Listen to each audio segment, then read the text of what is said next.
अच्छा जी, अस्सलाम वालेकुम। पहले हम सवाल देख लेते हैं, कुछ सवाल आए हैं। Sir, by whom joint promises must be perform का लास्ट पॉइंट बता दें। ठीक है, चलें। सर, कल का लेक्चर रिकॉर्ड नहीं हुआ। यार, ये तुम पता करो, जो एडमिनिस्ट्रेटिव काम देख रहे हैं ना इस रिकॉर्डिंग के। अब आप अगर कराची से हो तो कराची में तो ये एसआर वाले में जो बैठते हैं ये लोग देख रहे हैं। बाकी किसी और दूसरे शहर से हो तो वहां पे देखो, जो भी आईसीएमए के रिप्रेजेंटेटिव होंगे जो कि आपसे कांटेक्ट में होंगे, पता करो कि कल का लेक्चर रिकॉर्ड क्यों नहीं हुआ। अच्छा, दूसरा, sir by whom joint process must be perform में पॉइंट 2 का second paragraph in case of death explain कर दे। मैं एक काम करता हूँ, मैं पूरा ही एक्सप्लेन कर देता हूँ वो। बाकी और किसी को कोई सवाल है?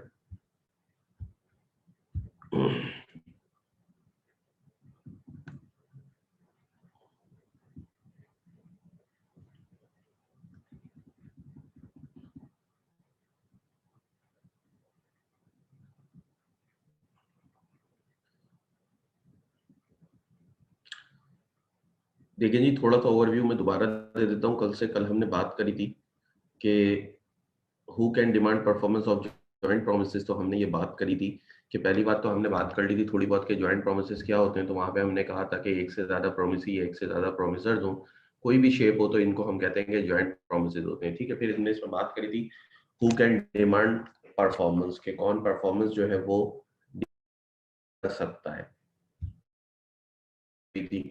ठीक है, तो हमने देखा था कि जॉइंट प्रोमिसेस की सूरत में तमाम प्रोमिसेस मिलकर परफॉर्मेंस डिमांड कर सकते हैं, अकेले कोई भी प्रोमिसी परफॉर्मेंस को डिमांड नहीं कर सकता। ठीक है।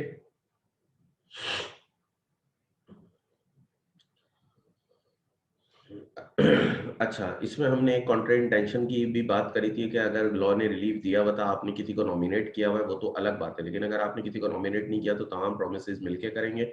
और अगर कोई प्रोमिसी की डेथ हो जाती है तो उसका लीगल रिप्रेजेंटेटिव बाकी के सर्वाइवल प्रोमिसेस के साथ मिल के परफॉर्मेंस को डिमांड करेगा। ठीक है, अकेला कोई नहीं कर सकता क्योंकि ज्वाइंट प्रोमिसेस का केस है।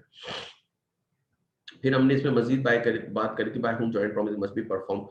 ठीक है, तो इसमें हमने कहा था पहली बात तो तमाम all promisor must jointly fulfil the promise, कि तमाम प्रोमिसर्स को मिलके परफॉर्मेंस करनी है। Where any one of the joint promisor dies in legal representative must joint with the surviving promisors, कि अगर कोई लीगल रिप्रेजेंटेटिव की किसी प्रोमिसर की डेथ हो जाती है तो उसका लीगल रिप्रेजेंटेटिव जो है वो मिलके बाकी के सर्वाइविंग प्रोमिसर्स के साथ परफॉर्म करेगा प्रॉमिस को। ठीक है, इसमें हमने कहा था कि बाकी के दो रूल को हमने मजीद कंसीडर करना है। पहली बात तो हमने देखा था कि जो भी पर्सनल नेचर के कॉन्ट्रैक्ट्स होंगे वो तो प्रोमिसर की डेथ के साथ ही खत्म हो जाते हैं।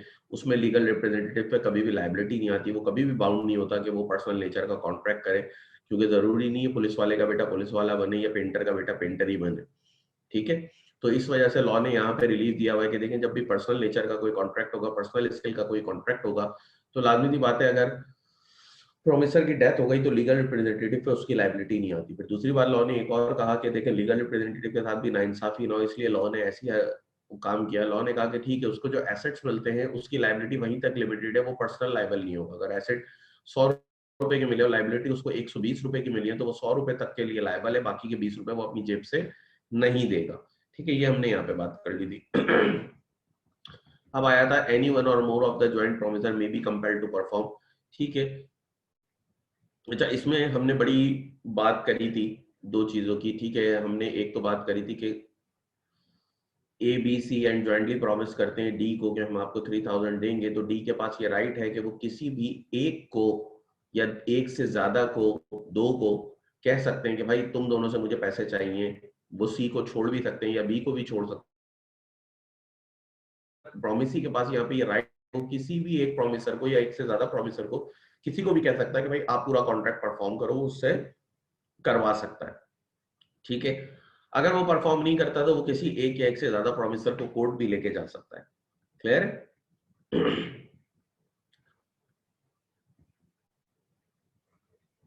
यहाँ पे दूसरी चीज है right of contribution inter se between the joint promisors. ठीक है जी, अब कह रहे हैं one of several joint promisors need to perform the whole contract, he may require equal contribution from the other joint promisors unless a contract intention appears from the contract. Thus, in our example, if he is compelled to pay the entire amount 3000, he can realize from B and C them. अब देखें जो दूसरा point है उससे मिलते जुलते ही आगे के 3, 4 और 5 पॉइंट जाएंगे, चौथा हटा के 3 और 5 उसी से मिलने। देखें प्रोमिसिंग को 2 में क्या राइट दिया गया, प्रोमिसिंग को 2 में ये राइट दिया गया कि वो किसी भी एक प्रोमिसर को या एक से ज्यादा को, जैसे हमारी एग्जांपल में 3 थे, उसने 2 को कहा कि तुम पे करो, या उसने एक को कहा एक को कि आप पूरा कॉन्ट्रैक्ट परफॉर्म करें, तो ठीक है ए ने उसको 3000 दे दिए, ये प्रोमिसिंग का राइट था। लेकिन मजीद ये लॉ के आगे जो प्रोविजन है वो बता रहे कि right of contribution interest between the joint promisor, कि ठीक है ए को कंपेल किया गया कि पूरे 3000 दे दो, लेकिन ए के पास फिर ये राइट है कि वो बाकी के 2 प्रोमिसर से भी कंट्रीब्यूशन हासिल करे। ठीक है, तो ए को ये राइट दिया गया कि वो बाकी के प्रोमिसर से भी कंट्रीब्यूशन हासिल कर सकता है। फिर चौथा था sharing of loss by default in contribution. अगर कोई प्रोमिसी जो है वो डिफॉल्ट कर जाता है, सॉरी कोई भी प्रोमिसर डिफॉल्ट कर जाता है, फॉर एग्जांपल ए बी और सी में थे, सी डिफॉल्ट कर गए, अब तीनों ने मिलकर 3000 रुपए डी को देने थे, लेकिन सी अगर उसमें से डिफॉल्ट कर जाते हैं तो ए और बी 1500 रुपए देंगे ताकि डी को पूरा अमाउंट मिल जाए। डिफॉल्ट देंगे किसी भी सूरत में भी हो सकता है, वो भाग भी सकते हैं, उनका दिवालिया भी निकल सकता है, वो इंसॉल्वेंट भी हो सकते हैं, कुछ भी हो सकता है। तो डिफॉल्ट एक वाइडर टर्म है, एक ब्रॉडर टर्म है बनिस्बत इंसॉल्वेंट के, ठीक है। तो डिफॉल्ट किसी भी सूरत में वो कर सकते हैं लेकिन जिस सूरत में भी वो डिफॉल्ट करेंगे इसमें डी को कोई नुकसान नहीं होगा, क्योंकि ए और बी जो है वो उनके हिस्से का कंट्रीब्यूशन पूरा करेंगे। इसीलिए कहते हैं कि ज्वाइंट प्रोमिस करने से पहले आप ये सोच लें कि आपके साथ कौन कौन ज्वाइंट प्रोमिसर बना हुआ है, क्योंकि आपकी गलती है ना, प्रोमिसर तो आप सिलेक्ट कर रहे थे, आप 3 लोग मिलकर प्रोमिस कर रहे थे, तो आपको देखना चाहिए था कि सी की माली हालत कैसी है या सी कैरेक्टर वाइज कैसे है। ठीक है, तो किसी भी वजह से अगर डिफॉल्ट होता है तो ए और बी जो है वो मिलके कंट्रीब्यूशन करेंगे, फॉर एग्जांपल 1500 देंगे। अब अगर हम इसको एग्जांपल को लिमिट करते हैं कि जी वो इनसॉल्वेंट की वजह से डिफॉल्ट किया है, तो ठीक है उनकी प्रॉपर्टी में से जो 500 रुपए आपको मिल रहे हैं, अगर फॉर एग्जांपल 500 रुपए सी की प्रॉपर्टी बेच के आपको मिल गए, तो अब डेफिसिट रह गया सिर्फ 500 रुपए का, तो अब 1250 ए देंगे, 1250 बी देंगे, और बाकी के 500 रुपए उनकी प्रॉपर्टी से जाएंगे, तो पूरे 3000 रुपए डी को मिल जाएंगे। आखिरी ये कि अगर प्रोमिसी जो है वो किसी भी एक प्रोमिसर को लाइबिलिटी से रिलीज कर देता है कि जाओ तुम मेरी तरफ से आजाद हो, मैं तुमसे पैसे नहीं मांगता। फॉर एग्जाम्पल हमारी एग्जाम्पल में था ए बी और सी के 3000 रुपए देंगे डी को, मतलब सबका कॉन्ट्रीब्यूशन 1-1000 था, लेकिन डी ने सी को कहा मैं तुम्हें रिलीज करता हूं, मैं तुमसे 1 भी रुपए नहीं मांगूंगा, तुम मेरी तरफ से आजाद हो, मैं नहीं समझता कि तुम मेरे मकरूज हो, तुम मेरी तरफ से आजाद हो, मैं तुमसे कुछ भी नहीं मांगूंगा। ये उन्होंने क्या करा, लाइबिलिटी से रिलीज कर दिया। ठीक है, जब उन्होंने लाइबिलिटी से रिलीज करा तो यहाँ पे ए और बी ने ठीक है मिलके उन्हें पैसे दे दिए 3000 रुपए, लेकिन सी यहाँ पे डी की लाइबिलिटी से रिलीज हुए हैं, लेकिन वो लाइबिलिटी मूव हो जाएगी ए और बी की तरफ। क्या वो 1000 रुपए डी को नहीं देंगे, वो 1000 रुपए किसको देंगे, वो ए और बी को देंगे, मतलब 500 रुपए उन दोनों को देंगे। मतलब लाइबिलिटी जस्ट, अगर प्रोमिसी कभी भी किसी को लाइबिलिटी से रिलीज करता है ज्वाइंट प्रोमिसर्स को, तो ठीक है उसकी तरफ से तो रिलीज हो जाता है, लेकिन वो रिलीज का मतलब ये होता है कि वो लाइबिलिटी मूव कर जाती है from promisee to other joint promisors, के वो अदर ज्वाइंट प्रोमिसर्स की तरफ चली जाती है कि फिर वो पैसे लेते हैं उससे। क्लियर है यहां तक? जल्दी जल्दी मैंने इसीलिए बताया क्योंकि कल का पढ़ाया हुआ टॉपिक था। अगर किसी को और कोई सवाल है तो पूछें।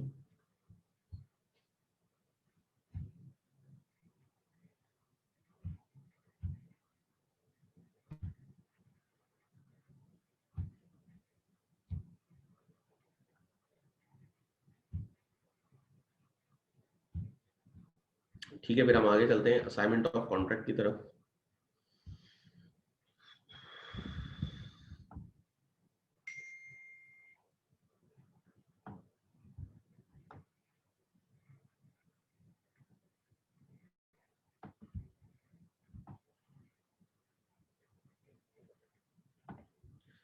ठीक है जी। Sir in case of death वाला पैराग्राफ समझ नहीं आया। इन केस ऑफ डेथ वाला तो कोई पैराग्राफ ही नहीं था, कौन से पैराग्राफ की बात कर रहे हो भाई? पॉइंट बता दो।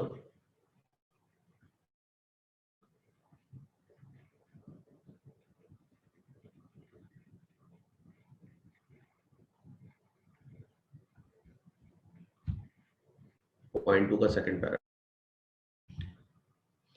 देखिए, उसमें वो बात की गई थी, प्रोमिसी के पास जो राइट था कि प्रोमिसी जो है वो ज्वाइंट प्रोमिसर्स में से किसी भी एक को कंपेल करता है। कंपेल करने का मतलब यही है कि उसके अगेंस्ट में सूट फाइल कर दे, या सिर्फ उसको कह के तुम मुझे पैसे दो। तो ये काम तो वो कर सकता है, ये लॉ ने उसको राइट दिया हुआ है। लेकिन अगर प्रोमिसर्स की डेथ हो जाती है तो लाजमी बात है उनके लीगल रिप्रेजेंटेटिव आ जाते हैं। तो जब लीगल रिप्रेजेंटेटिव आते हैं तो लीगल रिप्रेजेंटेटिव को वो किसी भी एक को नहीं कर सकता, वो उसको सबको करना होगा। ठीक है, वहां पे उसको लॉ ने ये राइट नहीं दिया कि वो किसी एक से कहे कि वो फॉर एग्जाम्पल सिर्फ एक के लीगल रिप्रेजेंटेटिव को कहे कि आप पैसे दें, नहीं, वो ये कंपेल कर ही नहीं सकता। वहां पे उसको सबको बोलना पड़ेगा कि आप लोग सब मिलके मुझे पैसे दें। तो यहाँ पे उसका ये राइट नहीं चलता। ठीक है, लेकिन अगर ओरिजिनल प्रोमिसर जिंदा है तो वहां पे तो वो कंपेल कर सकता है। लेकिन अगर ओरिजिनल प्रोमिसर्स मर चुके हैं सारे, तो जो भी लीगल रिप्रेजेंटेटिव है उनको वो सबको मिलके कहेगा कि आप सब मिलके ये कॉन्ट्रैक्ट परफॉर्म करें। वो कभी भी किसी एक अकेले के लीगल रिप्रेजेंटेटिव को फोर्स नहीं कर सकता कि तुम कॉन्ट्रैक्ट परफॉर्म करो। ठीक है, क्लियर है? डिक्री याद रखिएगा, फरमान को कहते हैं।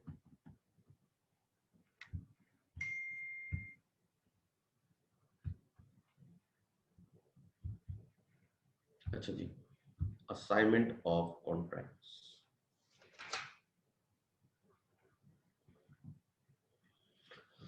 देखिए, हमने जब एक बात पढ़ी थी कि हु कैन डिमांड परफॉर्मेंस, तो हमने वहां पे कहा था सिर्फ प्रोमिसी जो है वो परफॉर्मेंस डिमांड कर सकता है, या प्रोमिसी अगर मर जाता है तो उसका लीगल रिप्रेजेंटेटिव करता है। ये बात तो आपको याद होगी, इन केस ऑफ सिंगल प्रॉमिस हमने बात करी थी। ठीक है, लेकिन अगर हमने वहां पे एक और बात करी थी कि थर्ड पार्टी भी परफॉर्मेंस को डिमांड कर सकती है। ठीक है, लेकिन यहाँ पे नहीं लिखा हुआ था, वहां पे तो लिखा था कि third party can never demand a performance. MC Kuchhal साहब ने ये लिखा है, लेकिन खालिद महमूद चीमा साहब अपनी किताब में लिखते हैं कि थर्ड पार्टी परफॉर्मेंस डिमांड कर सकती है। लेकिन दर हकीकत कुछ बात यह है कि थर्ड पार्टी किस सूरत में करती है, उस सूरत में करती है जब असाइनमेंट ऑफ कॉन्ट्रैक्ट हो जाए। असाइनमेंट ऑफ कॉन्ट्रैक्ट क्या होता है कि जितने भी कॉन्ट्रैक्चुअल राइट्स एंड लायबिलिटीज हैं वो किसी दूसरे को ट्रांसफर हो जाए। फॉर एग्जाम्पल, एक कॉन्ट्रैक्ट ए और बी के बीच में हुआ था। ए ने क्या किया, जो भी कॉन्ट्रैक्चुअल राइट्स एंड ऑब्लिगेशंस थी वो तमाम की तमाम ट्रांसफर कर दी सी को। कॉन्ट्रैक्ट हुआ था ए और बी के बीच में, तो ए के पास जो भी राइट्स एंड लाइबिलिटीज आई थी कॉन्ट्रैक्ट से, वो उसने तमाम के तमाम असाइनमेंट कर दिए, असाइन कर दिए मिस्टर सी को। तो अब दर हकीकत कॉन्ट्रैक्ट जो है वो ए और बी से खत्म होके बी और सी के दरमियान चला गया। तो इसीलिए कुच्चल साहब लिखते हैं कि third party can never demand a performance. क्यों? क्योंकि अब सी जो है वो थर्ड पार्टी नहीं रहे, वो अब ओरिजिनल पार्टी बन गए। ठीक है, वो अब ओरिजिनल पार्टी बन गए। तो ये याद रखिएगा कि जब तक असाइनमेंट ऑफ कॉन्ट्रैक्ट ना होगा तब तक थर्ड पार्टी परफॉर्मेंस कभी भी डिमांड नहीं कर सकती, क्योंकि तब तक वो स्ट्रेंज टू कॉन्ट्रैक्ट है, स्ट्रेंजर टू कॉन्ट्रैक्ट है। हाँ, जब असाइनमेंट ऑफ राइट हो जाएगा तो थर्ड पार्टी जो है वो परफॉर्मेंस डिमांड कर सकती है, क्योंकि फिर वो थर्ड पार्टी नहीं रहती, वो एक तरह से ओरिजिनल कॉन्ट्रैक्चुअल पार्टी बन जाती है। क्लियर है? तो अब हमने देखना है कि असाइनमेंट ऑफ राइट्स होता कितनी तरह से। ठीक है, असाइनमेंट ऑफ राइट्स होता कितनी तरह से है। तो दर हकीकत असाइनमेंट भी दो तरह से हो जाता है, हम आगे देखेंगे। तो हम पढ़ते हैं पहले असाइनमेंट होता क्या है। Assignment of contract means transfer of contractual rights and liabilities to a third party with or without the concurrence of other party to a contract.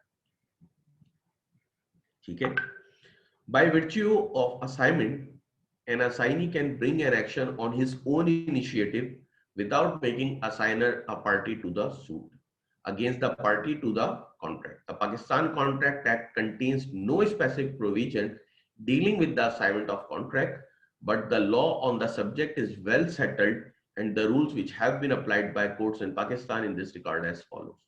देखिए जी, अब बेसिकली असाइनमेंट ऑफ कॉन्ट्रैक्ट जो है ये दरहकीकत है क्या कि जो भी कॉन्ट्रैक्चुअल राइट एंड लाइबिलिटीज थी वो आप ट्रांसफर कर दें किसी थर्ड पार्टी के फेवर में। जैसे कि मैंने बताया कि एक कॉन्ट्रैक्ट ए और बी के दरमियान हुआ है, और ए ने क्या किया, जो भी उनके कॉन्ट्रैक्चुअल राइट्स एंड लाइबिलिटीज थी वो उन्होंने ट्रांसफर कर दी मिस्टर सी के नाम। ठीक है, अब सी दरहकीकत स्ट्रेंजर टू अ कॉन्ट्रैक्ट नहीं रहे, अब main party to the contract बन गए। और सी अगर सूट फाइल करना चाहें तो वो असाइनर, देखिए जो असाइन कर रहा होता है वो असाइनर कहलाता है। जैसे कि हमारे एग्जांपल में मिस्टर ए असाइनर है और जिनको असाइन किया गया है वो असाइनी कहलाते हैं। जैसे कि हमारे एग्जांपल में मिस्टर सी असाइनी है।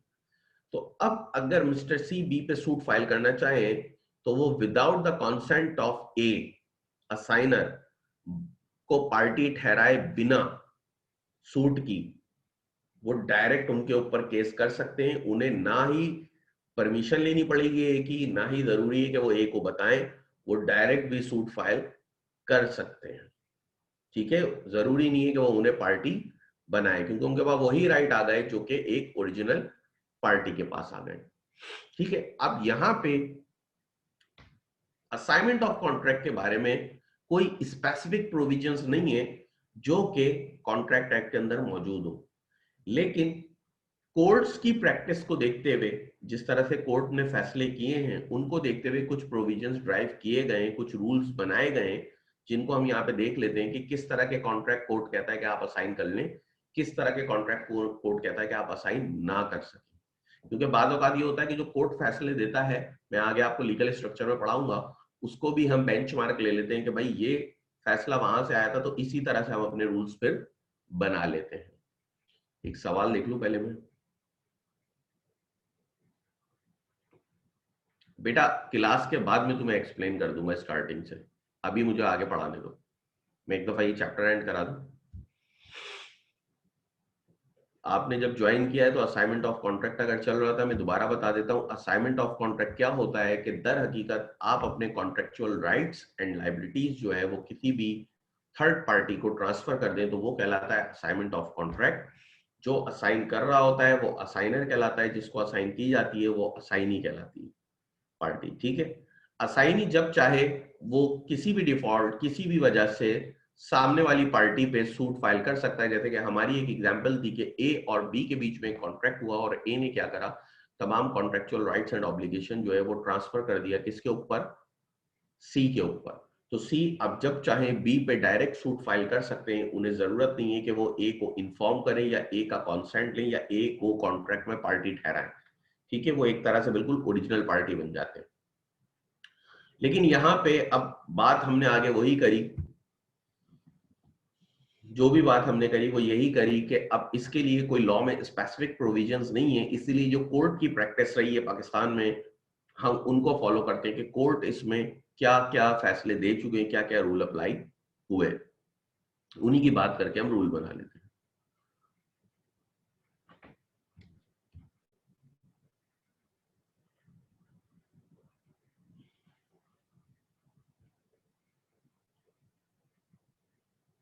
देखिए, असाइनमेंट जो है दर हकीकत होता भी दो तरह से। एक तो एक्ट ऑफ पार्टीज होता है, पार्टीज खुद से करें। दूसरा ऑपरेशन ऑफ लॉ होता है कि बाय लॉ असाइनमेंट हो जाए, पार्टीज की विलिंग ना हो लेकिन बाय लॉ कॉन्ट्रैक्ट असाइन हो जाए। ठीक है, तो दो तरह से ही होता है, एक एक्ट ऑफ पार्टीज होता है, एक होता है ऑपरेशन ऑफ लॉ, कि लॉ के तहत हो जाता है। ठीक है जी, अब आगे पढ़ते हैं। But the law on the subject is well settled and the rules which have been applied by courts in Pakistan in this regard as follows. Contracts involving personal skill, taste or credit. Example, a contract to paint a picture, a contract to perform a service or to marry cannot be assigned. ठीक है जी, court ने क्या करा, court ने कह दिया कि भाई जो भी पर्सनल स्किल के कॉन्ट्रैक्ट है वो कभी भी आप असाइन कर ही नहीं सकते, बाउंड ने आपके खुद परफॉर्म करें। जैसे कि ए और बी में आपस में शादी का वादा हुआ है, तो ए जो है, आपको पता है कि आप किसी को शादी से रोक नहीं सकते, लेकिन शादी का वादा जरूर कर सकते हैं। ये कॉन्ट्रैक्ट आप कर सकते हैं कि प्रॉमिस टू मैरी कर सकते हैं, लेकिन किसी को रीइंस्ट्रेंट ऑफ मैरिज नहीं कर सकते। ठीक है, अगर ए बी को बोले मैं तुमसे शादी कर लूं, कुछ अर्से बाद बोले यार मैंने ना ये कॉन्ट्रैक्ट जो ये असाइन कर दिया है मिस्टर सी के नाम, और मिस्टर सी तुमसे मेरी जगह शादी करेंगे, तो ये चीज मुमकिन नहीं है, लॉ ने मना करा हुआ है। इसी तरह से पर्सनल नेचर का contract, example to paint a picture, अगर आपने किसी की पिक्चर बनवानी है वो भी साइन नहीं कर सकते, असाइन नहीं कर सकते। ठीक है, या कोई ऐसी सर्विस है, जैसे कि फॉर एग्जाम्पल आपकी शादी हो रही है, आपने शादी के खाने के लिए किसी कॉन्ट्रैक्टर को बोला है, केटरर को बोला है सॉरी, अब कल को वो केटरर बोले मैं नहीं बना सकता, मैं थोड़ा मसरूफ हूं, मैं असाइन कर रहा हूं थर्ड पार्टी किसी दूसरे केटरर को, तो क्या आप एक्सेप्ट करेंगे? आप कभी भी नहीं करेंगे। क्यों? क्योंकि आप उसके पास गए थे, उसकी सर्विसेज देख के, उसका खाना खा के। ठीक है, तो आप कभी भी एक्सेप्ट, इसीलिए लॉ ने कह दिया कि जो भी पर्सनल नेचर के, जिसमें पर्सनल स्किल इन्वॉल्व है, वो कॉन्ट्रैक्ट आप असाइन कर ही नहीं सकते किसी भी सूरत, मना है। दूसरा, The obligation under a contract cannot be assigned except with the consent of the promisee, and with such consent is given, it is really a novation resulting in substitution of liabilities. ये वाला जरा समझिएगा। पहली बात तो जो liabilities होती हैं वो कभी भी कॉन्ट्रैक्ट में सिर्फ असाइन नहीं हो सकती, सिर्फ लाइबिलिटीज। राइट्स के साथ लाइबिलिटीज जाना अलग बात है। सिर्फ लाइबिलिटीज कभी भी असाइन नहीं हो सकती जब तक के प्रोमिसी का कंसेंट ना हो, प्रोमिसी एग्री ना करे। क्योंकि देखिए असाइनमेंट ऑफ कॉन्ट्रैक्ट जो है वो विदाउट आप प्रोमिसी से पूछे बिना कर सकते हैं, लेकिन अगर पूरा assignment contractual rights and liabilities दोनों चीजें, लेकिन अगर सिर्फ लाइबिलिटीज हैं कि आपने पैसे लिए हुए थे सी से, आपने लिए हुए थे सी से पैसे, और आप बोल रहे जी मैं तो अब आपके पैसे नहीं दूंगा, अब अब्दुल्ला साहब मेरी जगह आपको पैसे देंगे, या आपने डायरेक्ट जाके बोल दिया अब्दुल्ला साहब पैसे देंगे, ठीक है। जब तक सी अपना कॉन्सेंट नहीं देंगे कि हाँ मैं एग्री हूं कि मैं आपकी जगह अब्दुल्ला साहब से पैसे लूंगा, तब तक आप लाइबिलिटी को असाइन नहीं कर सकते जब तक सी एग्री ना, ठीक है। तो ये याद रखिएगा कि सिर्फ लाइबिलिटीज किसी भी कॉन्ट्रैक्ट में असाइन नहीं हो सकती जब तक कि प्रोमिसी एग्री ना हो। जब प्रोमिसी एग्री हो जाएगा तो दर हकीकत लायबिलिटी असाइन हो जाएगी, लेकिन वो असल में नोवेशन ऑफ कॉन्ट्रैक्ट कहलाती है। नोवेशन ऑफ कॉन्ट्रैक्ट का मतलब ये होता है सब्स्टिट्यूशन ऑफ लायबिलिटीज,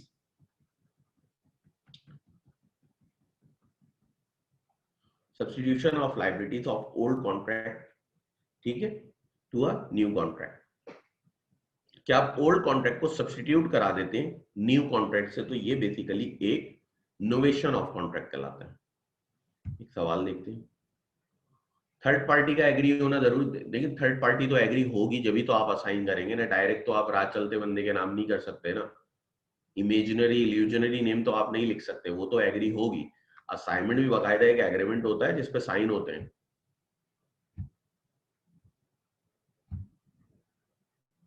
ठीक है।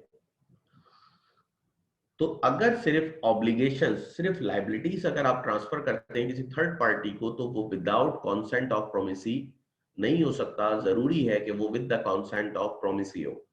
और जब भी ऐसी सूरत हाल होगी हम कहेंगे कि ये नोवेशन हो गई, कि सब्स्टिट्यूशन हो गई लाइबिलिटीज की, कि नई लाइबिलिटीज ने पुरानी वाली को सब्स्टिट्यूट कर दिया। जैसे कि देखें, if x, for instance if x ओज Y 200, he cannot transfer the liability to Z and force Y to collect his money from Z, ठीक है जी। कह रहे हैं कि X जो है उन्होंने Y से 200 रुपए उधार लिए हुए थे। अब X जो है वो कभी भी डायरेक्ट लाइबिलिटी Z पे ट्रांसफर नहीं कर सकते या Z पे ट्रांसफर नहीं कर सकते, और ना ही वो Y को डायरेक्ट ये कह सकते हैं कि जाओ तुम जाके Z से 200 रुपए कलेक्ट कर लेना, जब तक के Y एक्सेप्ट नहीं करें Z को as his debtor in place of X, ठीक है। तो अब मुझे एक बात बताएं, कॉन्ट्रैक्ट हुआ था असल में पहले किसके बीच में, X और Y के बीच में। X ने कहा कि मैं जो है वो X को 200 रुपए देने थे, Y को, इन दोनों के बीच में कॉन्ट्रैक्ट था। X कभी भी ये नहीं कह सकते कि आप जो है जाके Z से 200 रुपए ले लें, ना वो Y को कैसे फोर्स कर सकते हैं इस चीज के लिए, जब तक कि Y खुद से एग्री ना करे कि ठीक है मैं आपकी जगह Z से 200 रुपए ले लूंगा, यानी मैं आपकी जगह डेटर जो है वो Z को मान लूंगा, Y को रिप्लेस करा दूंगा मैं Z से, तो ये चीज कहलाती है there is a novation, that is the old contract is substituted by new contract. अब देखिए ओल्ड कॉन्ट्रैक्ट क्या था, X और Y के बीच में। न्यू कॉन्ट्रैक्ट किसके बीच में बन गया, Z और Y के बीच में। इसका मतलब है डेट जो था वो ट्रांसफर्ड हो गया है फ्रॉम X टू Z, इसलिए ये चीज कहलाती है नोवेशन ऑफ कॉन्ट्रैक्ट के पुरानी लाइबिलिटीज को सब्स्टिट्यूट कर दिया नई लाइबिलिटीज ने, मतलब पुराना कॉन्ट्रैक्ट सब्स्टिट्यूट हो गया एक नए कॉन्ट्रैक्ट से कि आपकी कॉन्ट्रैक्चुअल पार्टी ही चेंज हो गई। तो ये चीज दर हकीकत कहलाती है नोवेशन ऑफ कॉन्ट्रैक्ट, और ये एमसीक्यूज में पूछी भी जा सकती है, ठीक है, क्योंकि देखिए एग्जाम्पल क्या थी कि एक्स ने वाई से 200 रुपए लिए। अब एक्स जो है खुद से नहीं बोल सकते वाई को कि तुम जाके कलेक्ट करो, या फोर्स भी नहीं कर सकते, नहीं आप तो जैसे जी से ही ले, मैं तो वैसे नहीं दूंगा आपको, जब तक कि वाई खुद से एग्री ना करे। अगर वाई एग्री कर जाते कि ठीक है यार मैं आपकी जगह जी से पैसे अब लूंगा, मैं आपके पास, आप भूल जाएंगे मैं आपके पास अब दोबारा कभी आऊंगा, तो यहाँ पे हुआ क्या है कि वाई ने दर हकीकत एक्स की जगह जी को अपना डेटर एक्सेप्ट कर लिया, और असल में नया कॉन्ट्रैक्ट फॉर्म हो गया जो कि एक्स और जी के, सॉरी, वाई और जी के बीच में हुआ है, क्योंकि लायबिलिटी जो है वो ट्रांसफर्ड हो गई फ्रॉम एक्स टू जी। तो this is called novation of contract. Clear? Next point,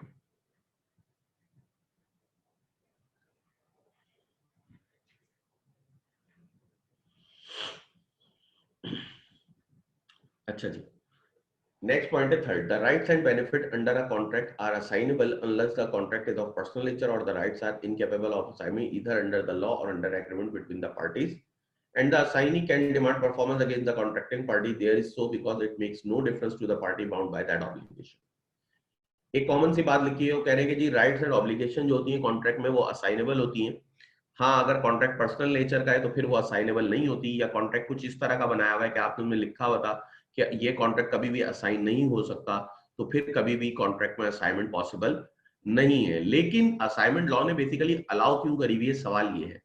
allow इस वजह से करी है क्योंकि देखिए कोई फर्क नहीं पड़ रहा इससे,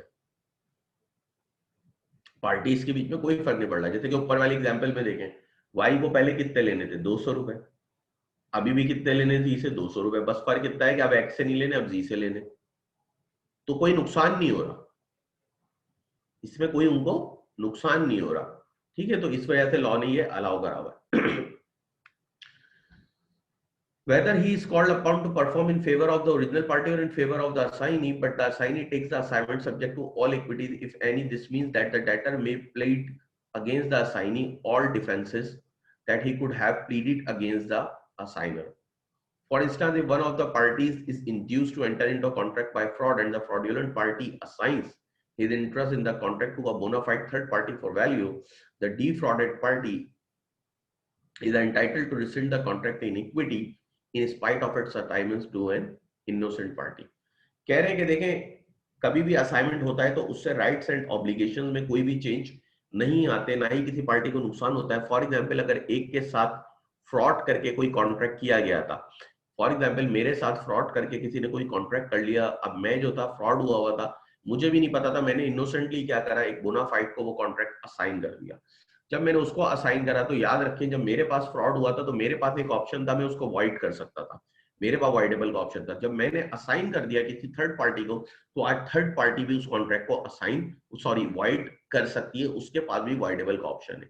लेकिन ये याद रखिएगा कि जब भी कोई ऐसी हरकत होती है ना, तो थर्ड पार्टी की नेचर हमेशा बोनाफाइड होनी चाहिए, इंटेंशन कभी भी मेलाफाइड इंटेंशन नहीं होनी चाहिए, हमेशा बोनाफाइड इंटेंशन होनी चाहिए, मतलब विदाउट इंटेंशन टू डिसीव, उसकी कोई गलत इंटेंशन ना हो, एक सही इंटेंशन होनी चाहिए। तो जो भी राइट्स एंड ऑब्लिगेशन होती है वो सेम ट्रांसफर हो जाती है। मतलब किसी भी कॉन्ट्रैक्ट में अगर मेरे पास वॉइडेबल का राइट था और मैंने थर्ड पार्टी को ट्रांसफर कर दिया, तो आज थर्ड पार्टी के पास वॉइडेबल का राइट है। मेरे पास किसी कॉन्ट्रैक्ट में इंटरेस्ट लेने का राइट था, जब थर्ड पार्टी को मैंने ट्रांसफर करा तो आज थर्ड पार्टी के पास इंटरेस्ट लेने का राइट है। ठीक है, तो कोई भी राइट जो कि मेरे पास होता था वो हमेशा थर्ड पार्टी के पास चला जाता है। एक सवाल है, दो सवाल है, देखते हैं। सर एक्स वाई को जी का बताएगा तो तभी पता चलेगा ना कि जी से ले लो 200, हाँ, लेकिन वाई एग्री भी करे कि हाँ ठीक है मैं लेने के तैयार हूँ। फॉर एग्जाम्पल एक्स ने वाई को बताया, वाई मना कर दे, नहीं मैं उससे क्यों लूँ भाई, मैं तो तुम्हें जानता हूँ, मैं तुमसे लूंगा। ठीक है, तो फिर नहीं हो पाएगा इनोवेशन या असाइनमेंट, वाई का एग्री होना जरूरी है। सर पॉइंट 3 फिर से बता दें, जूम आउट हो गया था। पॉइंट 3 तो डिस्कस कर रहा हूँ अभी। पॉइंट 3 में कुछ नहीं है, पॉइंट 3 सिर्फ इतना है कि जब भी आप राइट्स एंड ऑब्लिगेशंस जो है वो ट्रांसफर करते हैं, तो लॉ ने दर हकीकत, एक तो पहली बात वो तब हो सकती है जबकि वो पर्सनल नेचर का कॉन्ट्रैक्ट ना हो, या आपके कॉन्ट्रैक्ट में इस तरह की बात ना लिखी हो कि भाई कभी भी ये कॉन्ट्रैक्ट असाइन नहीं किया जा सकता, आप ही परफॉर्म करेंगे। ऐसी कोई बात अगर नहीं लिखी हुई तो सीधी सी बात है, कॉन्ट्रैक्ट को आप असाइन कर सकते हैं, या कोई पर्सनल नेचर का नहीं है तो कॉन्ट्रैक्ट को आप असाइन कर सकते हैं। और लॉ ने इसको इसीलिए अलाउ करा हुआ है कि लॉ कहता है कि इससे कोई फर्क नहीं पड़ता पार्टी के राइट्स एंड ऑब्लिगेशंस पे। जैसे कि अगर मैं था, मेरे साथ किसी ने फ्रॉड करके कोई कॉन्ट्रैक्ट कर लिया था, मैं फ्रॉड में हूँ, मुझे अभी नहीं पता, और मैंने वही कॉन्ट्रैक्ट थर्ड पार्टी को इनोसेंटली असाइन कर दिया, तो आज जब मेरे पास वो कॉन्ट्रैक्ट, आपको पता है फ्रॉड है, इसका मतलब है मेरा कॉन्सेंट फ्री नहीं था, और जब कॉन्ट्रैक्ट फ्री नहीं होता तो मेरे पास वाइडेबल का ऑप्शन होता है। तो आज थर्ड पार्टी के पास जब कॉन्ट्रैक्ट असाइन हुआ है तो उसके पास भी वो वाइडेबल का ऑप्शन ट्रांसफर होगा। मतलब जो जो भी ऑप्शंस मेरे पास थे, जो भी राइट्स मेरे पास थे, जो भी लाइबिलिटीज मेरे पास थी, वो तमाम की तमाम थर्ड पार्टी को असाइनमेंट में कंप्लीट ट्रांसफर हो जाती हैं। तो इसीलिए असाइनमेंट लॉ ने अलाउ करा हुआ है कि इससे कॉन्ट्रैक्ट की नेचर वगैरह पे कोई फर्क नहीं पड़ता। ठीक है। फिर मजीद इसमें एक चीज लिखी हुई है, एक्शनेबल क्लेम्स। ये आपका असाइनमेंट है, एक्शनेबल क्लेम आप में से आप लोग ढूंढने क्या होते हैं, पढ़िएगा, और ये आप लोग मुझे जो हमारी नेक्स्ट क्लास होगी थर्सडे की, उसमें आंसर करेंगे।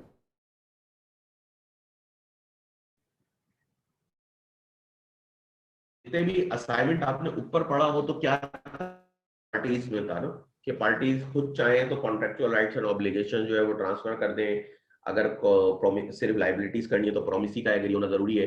ठीक है, प्रोमिसी एग्री होगा तो ट्रांसफर हो जाएंगे। ये तो ठीक है, ये तमाम बातें वो हैं जो हमने एक्ट ऑफ पार्टीज करा।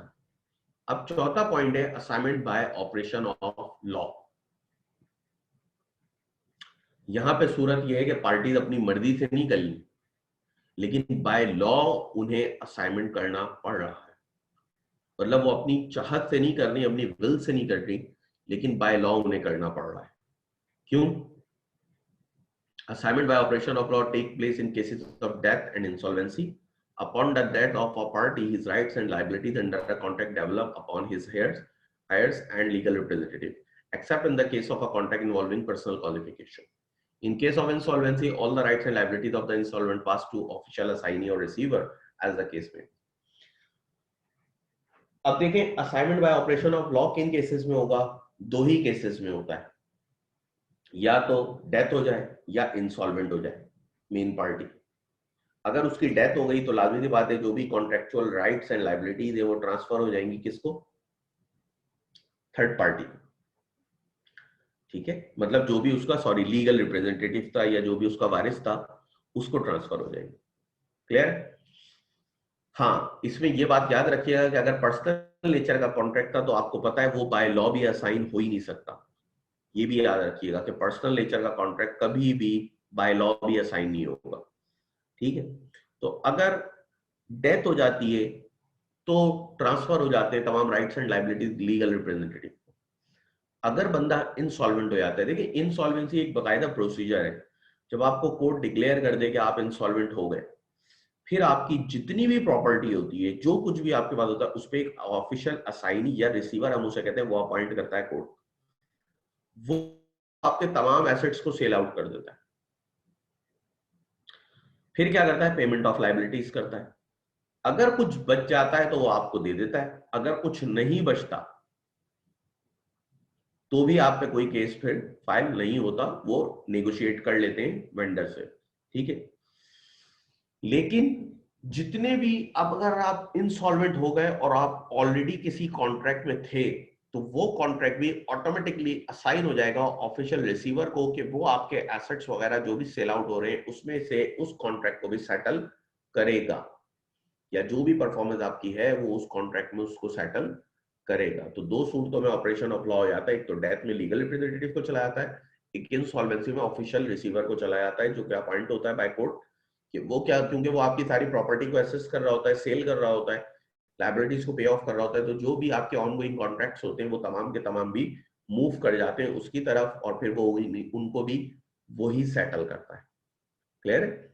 असाइनमेंट ऑफ कॉन्ट्रैक्ट, कुछ पूछना है इसमें तो पूछ लें।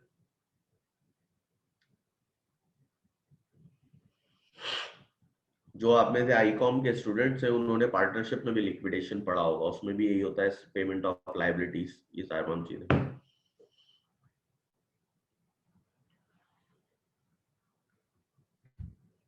इंसॉल्वेंसी से कॉन्ट्रैक्ट करना वाइड नहीं हुआ, इंसॉल्वेंसी से कॉन्ट्रैक्ट कर कौन रहा है? कॉन्ट्रैक्ट पहले हुआ है, इंसॉल्वेंट वो बाद में हुआ है, जब भी तो कॉन्ट्रैक्ट असाइन हो गया असाइनी को, अपना ऑफिशियल रिसीवर को। उससे तो करना अलाउ ही नहीं है, वो तो डिस्क्वालिफाइड बाय लॉ है, वाइड कॉन्ट्रैक्ट है एक्सप्रेसली। लेकिन बात वही है कि उससे कॉन्ट्रैक्ट कर कौन रहा है, वो तो पहले कॉन्ट्रैक्ट में था, उसके बाद वो इंसॉल्वेंट डिक्लेयर हुआ है। जो आपने कॉन्ट्रैक्ट किया था तो उस वक्त वो कॉम्पिटेंट टू पार्टी था।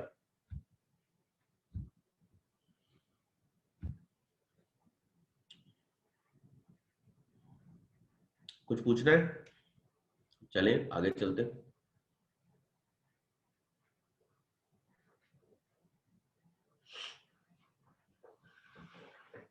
देखिए जी, order of performance of reciprocal promise, ये भी एक इंपॉर्टेंट टॉपिक है हमारा कि रेसिप्रोकल प्रॉमिसेस क्या होते हैं। बेसिकली प्रॉमिसेस जो एक दूसरे की कंसीडरेशन होते हैं वो रेसिप्रोकल होते हैं। जैसे कि आप किसी से अगर मोबाइल शॉप पे जाते हैं, मोबाइल परचेज करते हैं, उसको पैसे देते हैं, तो आपके लिए कंसीडरेशन मोबाइल होती है और उसके लिए क्या होती है? पैसे।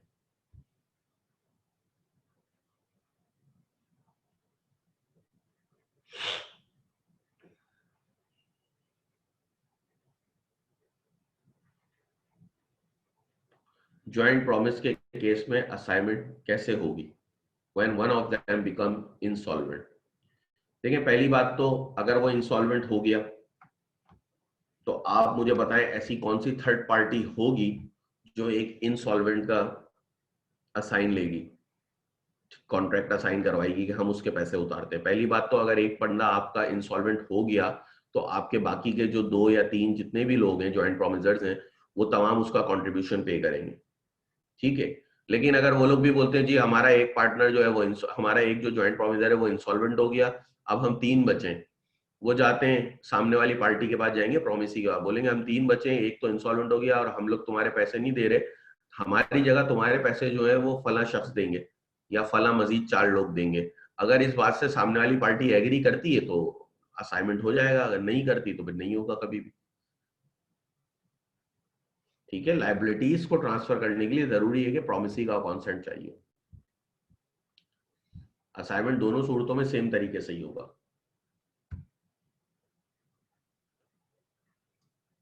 ज्वाइंट केस में ऑफिशियल असाइन ही आ रहा है, जब भी तो आपको प्रॉपर्टी में से 500 रुपए मिले थे ना, वहां पे जो उसकी स्टेट सेल हुई थी उसमें ही से आपको ऑफिशियल असाइन ही जो आया था, ऑफिशियल रिसीवर, उसी ने तो 500 रुपए दिए थे आपको एग्जाम्पल में, स्टेट सेल हो गया, आपने खुद थोड़ी बेची थी। जब ऑफिशियल असाइन ही आएगा तो जो आपके हिस्से में आ रहा होगा वो आपको दे देगा। हमारे पास सिर्फ 500 रुपए आए थे, देने उसको 1000 रुपए थे पुरानी एग्जाम्पल में। ठीक है, तो 500 रुपए वहां से मिल गए थे, बाकी के 500 रुपए जो थे वो ए और बी ने मिलाए थे, 250 रुपए, 1250 1250। वो जो आपको 500 का शेयर मिला था उसकी प्रॉपर्टी सेल करके वो वहीं से मिला था। अच्छा जी, और कोई सवाल किसी को उस सेलिंग को? पूछ ले, वरना फिर जब ट्रेन चलने लगती है तो अचानक से कोई बच्चा चेन खींच लेता है।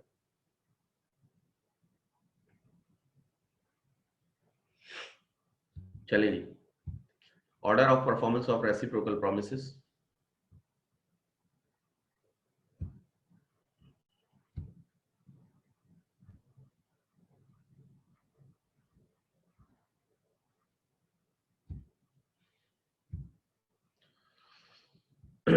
देखिए, रेसिप्रोकल प्रोमिसेस दर हकीकत क्या होते हैं? जब भी कोई प्रॉमिस एक दूसरे की कंसिडरेशन बनते हैं उनको हम रेसिप्रोकल या म्यूचुअल प्रॉमिस कहते हैं। फॉर एग्जांपल, आप मोबाइल शॉप पे जाते हैं, उससे मोबाइल खरीदते हैं, आप उसको पैसे देते हैं, तो आपके लिए कंसिडरेशन बन गया मोबाइल, उसके लिए कंसिडरेशन बन गया वह अमाउंट जो आपने उसको पे किया।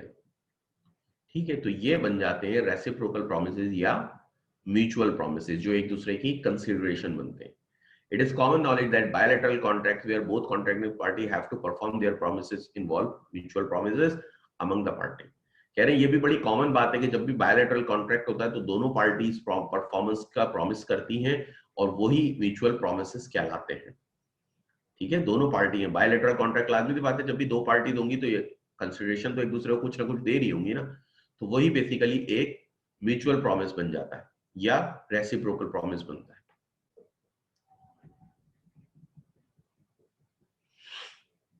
अब देखें, रेसिप्रोकल प्रोमिसेस जो है ना, ये मुख्तलिफ तरह के होते हैं।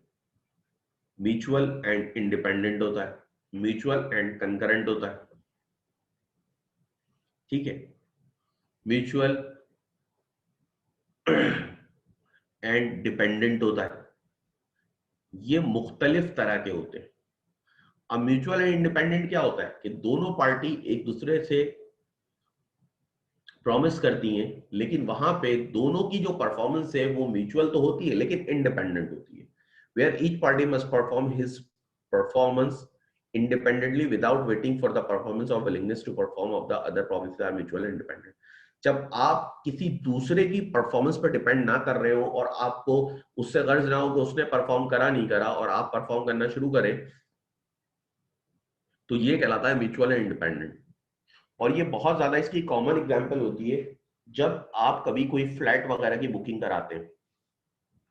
लेकिन जब आप फ्लैट की बुकिंग कराते हैं, कभी आपका इत्तेफाक हुआ हो, एक्सपीरियंस हुआ हो, तो आपने देखा होगा, पहले तो मैं आप लोगों को मशवरा दूंगा, जब भी कभी किसी फ्लैट की बुकिंग कराइएगा तो हमेशा बिल्डर की रेप्यूटेशन लाजमी देख लीजिएगा कि मार्केट में उसकी रेप्यूटेशन कहाँ है। जिस तरह से ऐड आते हैं उन पर मत जाइएगा, ठीक है, ये तो बहरहाल आपको मशवरा है मेरा। हाँ, लेकिन जब आप जाते हैं किसी भी फ्लैट वगैरह की बुकिंग कराने, तो वहां पे आप देखते हैं कि वो आपको एक शेड्यूल ऑफ पेमेंट दे देता है, फिक्स प्राइस, एक फिक्स प्राइस होती है, उसके बाद एक शेड्यूल दे देता है पेमेंट का कि आपको ऐसे ऐसे करनी है। लेकिन आपका पेमेंट करना और उसका फ्लैट की कंस्ट्रक्शन करना दोनों इंडिपेंडेंट है, एक दूसरे पर डिपेंड नहीं कर रहे। ऐसा नहीं होगा आप प्लिंथ के पैसे उसे देंगे तो ही वो प्लिंथ डालेगा, प्लिंथ तो उसको डालनी है। इसीलिए अक्सर ऐसा होता है कि पूरा फ्लैट कंप्लीट तैयार हो जाता है और पेमेंट नहीं हुई भी होती लोगों की, या इसके अपोजिट ज्यादा होता है कि लोग पूरी पेमेंट कर चुके होते हैं, उनको फ्लैट का पोजीशन ही नहीं मिल रहा होता। ठीक है, तो ये बड़ी एक कॉमन सी एग्जांपल है प्रैक्टिकल लाइफ से जो आप देख भी रहे होंगे खुद भी, कि जब भी ये प्रॉमिस एक म्यूचुअल एंड इंडिपेंडेंट होता है, डिपेंड ही नहीं कर रहा होता दूसरे की परफॉर्मेंस पे।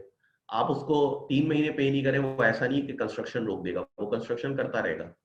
आप उसको लगातार अगले 10 महीने की पेमेंट कर दें, वो कंस्ट्रक्शन 2 महीने की करेगा। दोनों बिल्कुल इंडिपेंडेंट चल रहे होते हैं, ना वो आपकी पेमेंट पे डिपेंड कर रहा होता है, ना वो आप उसकी कंस्ट्रक्शन पे डिपेंड कर रहे होते हैं। ऐसा तो नहीं है ना कि आप जब जाते हो आप फ्लैट को देखते हो, जी प्लिंथ फेल हो गई, अब मैं प्लिंथ के पैसे दूंगा, फिर आप जाएंगे विजिट करेंगे, कितना काम हुआ है, इतना हुआ है, अब मैं इसके पैसे दूंगा। नहीं, आप अपना शेड्यूल पेमेंट का फॉलो करते रहते हैं, वो अपना चला रहा होता है।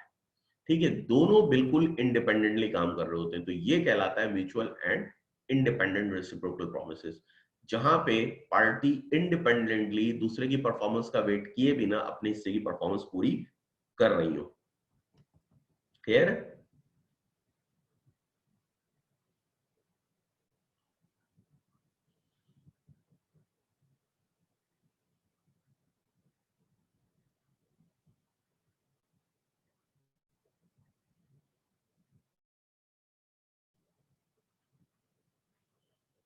म्यूचुअल एंड डिपेंडेंट, इसमें क्या होता है कि एक की परफॉर्मेंस दूसरे के ऊपर डिपेंड कर रही होती है। जब तक एक शख्स परफॉर्म नहीं करेगा, दूसरा अपने हिस्से की परफॉर्मेंस नहीं कर सकता। जैसे कि मैं एक घर की कंस्ट्रक्शन करा रहा हूं, ठीक है, मैंने आर्किटेक्ट से बात करी, मैंने उसको कहा कि भाई देखो, सॉरी, जो भी कंस्ट्रक्शन कंस्ट्रक्शन कंपनी है, मैंने उससे बात करी, मैंने उन्हें कहा देखें जी, मटेरियल मेरा होगा, लेबर आपकी होगी, मटेरियल मेरा होगा, लेबर आपकी होगी। ठीक है, अब मुझे एक बात बताएं, क्या जब तक मैं उसे मटेरियल नहीं दूंगा वो कंस्ट्रक्शन कर सकता है? नहीं कर सकता। ठीक है, वो नहीं कर सकता। जरूरी है कि मैं उसे पहले मटेरियल दूं, उसके बाद वो कंस्ट्रक्शन करेगा। इसका मतलब है उसकी परफॉर्मेंस डिपेंड करती है मेरी परफॉर्मेंस पे। यही बात इसमें लिखी हुई, where the performance of a promise by one party depend on the prior performance of the promise by other party, the promises are mutual and independent. Section 54 provides for such promises and lays down that if the promisor who is required to perform his promise in the first place fails to perform it, such promisor cannot claim the performance of the reciprocal promise and must make compensation to the other party through the contract for any loss which such other party may sustain by non-performing of the contract. ठीक है, अच्छा, इसमें ये लिखा हुआ है कि अगर जब तक जिसकी परफॉर्मेंस पहले, जैसे कि इसमें मेरी परफॉर्मेंस पहले थी, मैं पहले मटेरियल दूंगा, उसके बाद वो अपनी कंस्ट्रक्शन स्टार्ट करेंगे। ठीक है, ये था डिपेंडेंट, वो मेरी परफॉर्मेंस पर डिपेंड कर रहे थे, तो मुझे ये परफॉर्म पहले करना था। अगर मैं मटेरियल नहीं देता तो मैं कभी भी उनसे परफॉर्मेंस डिमांड नहीं कर सकता कि आप तो काम शुरू करें। वो बोलेंगे आप पागल तो नहीं, कहां से काम शुरू करें, आपने मटेरियल तो दिया नहीं। ठीक है, अब इसमें एक और बात लिखी हुई है, अगर आप पे उनकी परफॉर्मेंस डिपेंड कर रही है और आपने पहले परफॉर्म नहीं करा जिसकी वजह से अगले को कोई लॉस हो गया, तो वो लॉस का कंपनसेशन भी आप देंगे। एग्जाम्पल को थोड़ा अच्छा करते हैं, ठीक है। देखें जी, आपने एक घर कंस्ट्रक्ट कराना, एक प्लाजा कंस्ट्रक्ट कराना है। आपने जो बात करी, आपने कहा कि जनाब मैं आपको मटेरियल दूंगा, लेबर आपकी होगी। ये तक तो क्लियर है कि मटेरियल आपका होगा, लेबर आपकी होगी। इसका मतलब है मटेरियल जो है वो आपकी परफॉर्मेंस पर डिपेंड कर रही है, उसकी कंस्ट्रक्शन। आप मटेरियल प्रोवाइड करेंगे तो वो फिर कंस्ट्रक्ट करेगा लेबर। अच्छा, जब प्लाजा वगैरह होते हैं तो उसके लिए क्रेन्स वगैरह भी पहले से आ जाती है। अब बात हो रही है कि क्रेन आ गई रेंट पे, वो क्रेन लेकर आ गया, अब क्रेन खड़ी हुई है, आप मटेरियल दे ही नहीं रहे। अब जब क्रेन खड़ी हुई है जिसका डेली का रेंट था 5,000, सॉरी 20,000, ठीक है, उसका डेली का रेंट कितना था? 20,000।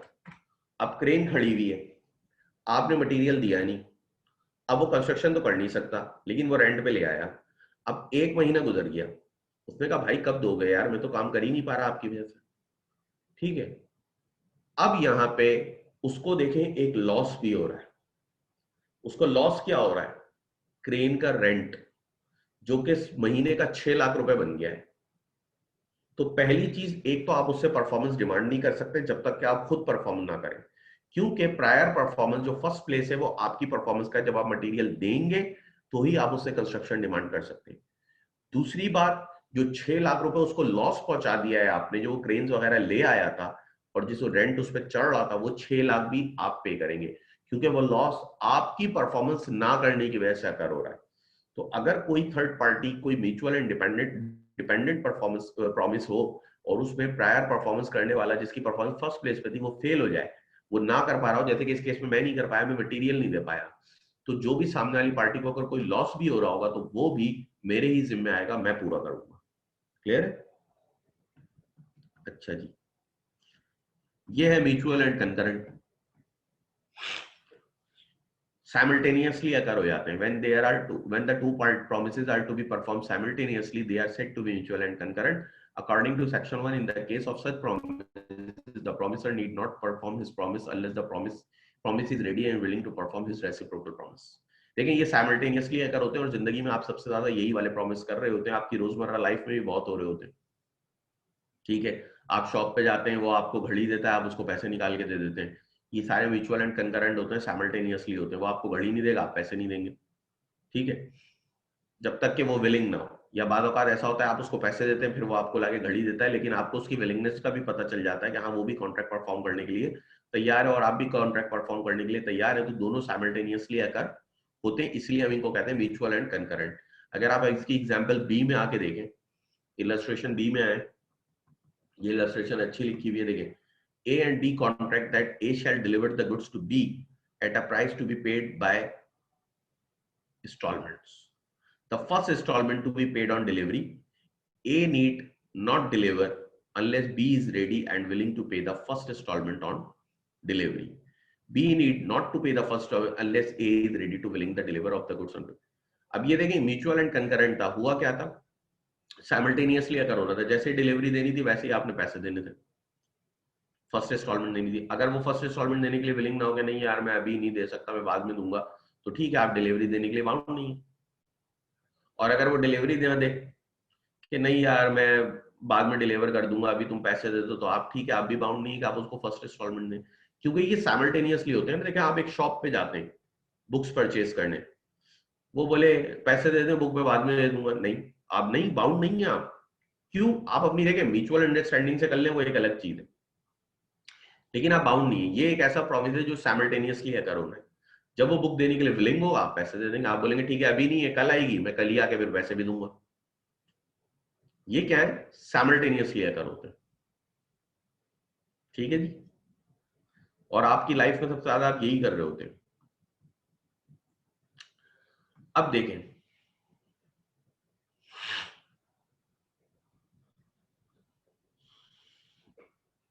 consequences where a party prevents performance. When a contract contains reciprocal promises and one party to the contract prevents the other from performing his promise, the contract becomes voidable at the option of the party so prevented and he is entitled to compensation from the other party for any loss which he may sustain in consequence of the non performance of the contract. लेकिन जी अगर कोई किसी को performance से रोकता है तो सामने वाली पार्टी के पास ऑप्शन आ जाता है कि उसका कॉन्ट्रैक्ट वाइडेबल हो जाता है, और अगर उसको कोई लॉस हुआ है तो वो भी वो सामने वाले से कंपनसेशन ले। फॉर एग्जाम्पल, आप किसी ऑनलाइन शॉपिंग की साइट पे जाते हैं, वहां से आप एक मोबाइल परचेज कर लेते हैं, जिसका वहां पे आप एडवांस पेमेंट करते हैं, उनकी ठीक है, आप एडवांस पेमेंट कर देते हैं। जब उनका राइडर मोबाइल लेकर पहुंचता है आपके पास तो आप डिलीवरी नहीं ले रहे, आप डिलीवरी नहीं ले रहे, क्या आप बोले नहीं यार मैं नहीं ले रहा, मुझे नहीं पसंद, मुझे नहीं चाहिए। तो अब यहाँ पे अगर उनके पास है कि वो कॉन्ट्रैक्ट वाइडेबल है, वो उसको वाइड कर दे। जब वो वाइड करेंगे तो लाजमी सी बात है, अगर उनकी कोई ट्रांसपोर्ट कॉस्ट लगी है तो वो उसको आपके एडवांस जो आपने पे करा था उसमें से लेस भी कर सकते हैं, क्योंकि उनको लॉस हुआ है। कंपनी के लेवल पे जाएं, आपने कहीं पे चिकन ऑर्डर किया, ठीक है, एक बड़े पैमाने पे, अब ट्रक आके खड़ा हुआ है, आप उसको अनलोड ही नहीं करा रहे, आप कह रहे नहीं यार मैं जो है वो नहीं डिलीवर करा सकता, मेरे पास तो रखने की जगह ही नहीं है, हमने एक्सेस ऑर्डर कर दिया गलती से, हमारे पास रखने की जगह नहीं है। अब देखिए आप यहाँ पे उसको परफॉर्मेंस करने से रोक रहे हैं, वो तो डिलीवरी लेके आ गया, अनलोडिंग करने के लिए भी तैयार है, आप मना कर रहे हैं, बोले मेरे पास तो जगह ही नहीं है कोल्ड स्टोर में, मैं कैसे रख सकता हूँ, मेरे पास तो कोल्ड स्टोर में जगह ही नहीं है। ठीक है, तो यहाँ पे एक तो सामने वाली पार्टी के पास ऑप्शन आ गया कि वो कॉन्ट्रैक्ट को वाइडेबल कर दे, खत्म कर दे, रेसेंट कर दे, कैंसिल कर दे, और दूसरा अगर उसको कोई लॉस हो रहा है, जैसे कि हुआ है कि ट्रांसपोर्ट करी है उसने इतनी दूर, ठीक है, तो वो जो ट्रांसपोर्ट वगैरह का लॉस है, जो भी लॉस है, वो तमाम का तमाम वो आपसे रिकवर करे। क्लियर है यहां तक? अच्छा जी, इसके अलावा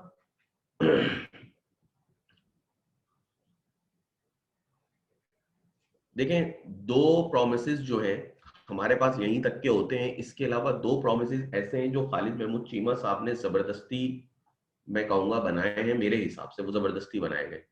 ठीक है, एक वो मैं आपको व्हाट्सएप पे तस्वीर भेज दूंगा हेडिंग की, लेकिन फिर भी आप सुन लें, क्योंकि मैं इसलिए बता रहा हूँ वो बात, मैं चाहता हूं कि सिलेबस की जो कवरेज हो ना वो 100% हो, कि कोई भी ऐसी बात ना आए जो आप कहें पेपर में कि आपको पढ़ाई नहीं गई थी। इसलिए एमसी कुच्चल साहब की किताब से मैं पढ़ाता हूँ कि ये ज्यादा डेप्थ में, ज्यादा डिटेल में, इसके अलावा भी अगर किसी किताब में कुछ है तो वो भी मैं इसीलिए पढ़ा देता हूँ कि कहीं उस किताब से कोई चीज आ गई तो ये ना हो कि आप बोले कि इस किताब में थी ही नहीं, सर ने पढ़ाई नहीं। ठीक है, वैसे मैक्सिमम कवरेज कुच्चल साहब की किताब में हर चीज ज्यादा लिखी हुई है। बहरहाल वो जबरदस्ती की चीज है, और आगे एक दो चीजें और भी हैं जो खालिद महमूद चीमा साहब की किताब में जबरदस्ती की हैं, जो कि लॉ का पार्ट नहीं है, जैसे कि एडवांटेजेस ऑफ पार्टनरशिप है या डिसएडवांटेजेस ऑफ पार्टनरशिप है, वो किसी भी सूरत लॉ का पार्ट नहीं है, लेकिन वो खालिद महमूद चीमा साहब की किताब में है, और मैं भी इसीलिए पढ़ा देता हूँ कि कहीं ऐसा ना हो खुदा ना खास्ता वो जबरदस्ती पेपर में आ गए, हालांकि आना नहीं चाहिए क्योंकि वो लॉ का पार्ट नहीं है, लेकिन अगर वो बाई चांस आ जाता है, कोई उसको दे देता है, तो कोई स्टूडेंट ये ना बोले कि सर ने तो हमें पढ़ाया ही नहीं था, क्योंकि स्टूडेंट उस वक्त ये नहीं सोचता कि जनाब ये तो लॉ का पार्ट ही नहीं है, वो तो डायरेक्ट बोलेगा कि सर ने तो पढ़ाया ही नहीं था, तो ये वजह है कि वो मैं पढ़ा देता हूँ। तो आप सुन ले, बहुत आसान से, एक तो है जी लीगल एंड इलीगल प्रोमिसेस। ठीक है जी, कि लीगल और इलीगल प्रोमिसेस। ए, अब इसकी एग्जांपल भी उन्होंने खुद ही लिखी है कि ए ने बी से एग्री करा कि मैं तुम्हें अपना घर सेल करने के लिए तैयार हूं 1 लाख रुपए में, ये तो हो गया लीगल। लेकिन अगर तुम उस घर में गैम्बलिंग करोगे तो मैं तुम्हें वो घर बेचूंगा 5 लाख रुपए में, ये हो गया इलीगल प्रॉमिस। मतलब लीगल और इलीगल प्रोमिस जुड़ा हुआ है। ठीक है, कि लीगल क्या हो गया, घर का बेचना 1 लाख रुपए, ठीक है, लेकिन अगर तुम किसी इलीगल काम के लिए यूज करोगे तो मैं प्राइस भी बढ़ा रहा हूं। तो लीगल और इलीगल प्रोमिस, ये उन्होंने एक बात कही हुई है। ठीक है, कि गैम्बलिंग के हिसाब से वो घर के जो 5 लाख ले रहा है वो इलीगल पार्ट हो गया, और लीगल के हिसाब से कैसे हो गया जनाब, वो जो लीगल के हिसाब से हो गया कि जनाब वो जो है अपना घर जो 1 लाख रुपए का बिक रहा है। अच्छा, दूसरा उन्होंने लिखा है अल्टरनेटिव प्रॉमिस। अल्टरनेटिव प्रॉमिस उन्होंने लिखा है जब एक से ज्यादा ऑप्शन आपके पास हो, उसमें कुछ पार्ट लीगल होता है, कुछ पार्ट इलीगल होता है, तो जो लीगल पार्ट है वो आप इन्फोर्स करा सकते हैं, जो इलीगल पार्ट है वो नहीं करा सकते। उसकी एग्जाम्पल भी उन्होंने लिखी है कि ए बी को कह रहे हैं कि मैं आपको 1 लाख रुपए दे रहा हूं, आप या तो मुझे राइस डिलीवर कर दें या आप मुझे ओपीएम डिलीवर कर दें। ठीक है, या तो राइस डिलीवर कर दें या ओपीएम डिलीवर कर दें। तो उन्होंने लिखा कि जी राइस के हिसाब से, अब कोई शख्स कह रहा है कि या तो आप मुझे राइस डिलीवर कर दें या आप मुझे अफीम डिलीवर कर दें, इस तरह का कोई कॉन्ट्रैक्ट बनता है तो वो अल्टरनेटिव प्रॉमिस उन्होंने कहा होता है। ठीक है, अब यहाँ पे अगर इस कॉन्ट्रैक्ट को इन्फोर्स कराया जाए तो राइस के अगेंस्ट में तो कराया जा सकता है, लेकिन ओपीएम के अगेंस्ट में इसको नहीं कराया जा सकता। अब ऐसा कॉन्ट्रैक्ट कौन लेके जाएगा कोर्ट, ये एक क्वेश्चन है, सब्जेक्टिव मैटर है कि भाई कौन लेके जाएगा कि आप ऐसा कॉन्ट्रैक्ट कर रहे हैं कि या तो राइस डिलीवर कर दो या आप अफीम डिलीवर कर दो। ठीक है, तो वो कहते हैं कि राइस के उसमें तो वो चीज लीगल हो गई, लेकिन वहां पे वो इलीगल हो गई। अच्छा, ये नॉर्मली पाकिस्तानी राइटर्स की खास बात होती है कि वो कुछ चीजों को एक्स्ट्रा लिख देते हैं जबरदस्ती। ये सिर्फ लॉ में ही नहीं, आप अगर इकोनॉमिक्स में भी देखेंगे तो आपने एक इंडिफरेंस कर्व पढ़ा होगा जिसकी 3 ही प्रॉपर्टीज होती हैं जो फॉरेन राइटर्स लिखते हैं। पाकिस्तान में आपको 6-6, 7-7 भी मिल जाती हैं। ठीक है, इसी तरह आपने बिजनेस कम्युनिकेशन पढ़ा होगा। ठीक है, वहां पे भी यही है कि आपको 7 सीज होते हैं, जो सारी दुनिया में 7 सीज ही पढ़े जाते हैं, लेकिन पाकिस्तान के अंदर आके आपको 9 सीज मिल जाते हैं। पाकिस्तानी राइटर 9 सीज भी बहुत से लिख देते हैं। मैं ये नहीं कह रहा कि हर पाकिस्तानी राइटर सही नहीं है, आप लोग नहीं फॉलो करा करें, बहुत से बहुत अच्छे भी हैं, लेकिन देख लिया करें कि किस बुक को आपने फॉलो करना है। खासकर अकाउंटिंग जब पढ़ा करें तो उसमें बहुत ध्यान रखा करें कि किस बुक को आपने फॉलो करना है। और मैं तो उसमें रिकमेंड अकाउंट्स में यही करता हूँ बच्चों को कि आप लोग फॉरेन ऑथर्स को फॉलो करा करें, पाकिस्तानी ऑथर्स को फॉलो नहीं करा करें, क्योंकि पहली बात उन्होंने इतना काम भी नहीं करा अकाउंटिंग पे। तो बात यही है कि आप फॉरेन ऑथर्स को फॉलो करा करें। ठीक है जी, और कोई सवाल आया था, मैं देख लेता हूँ।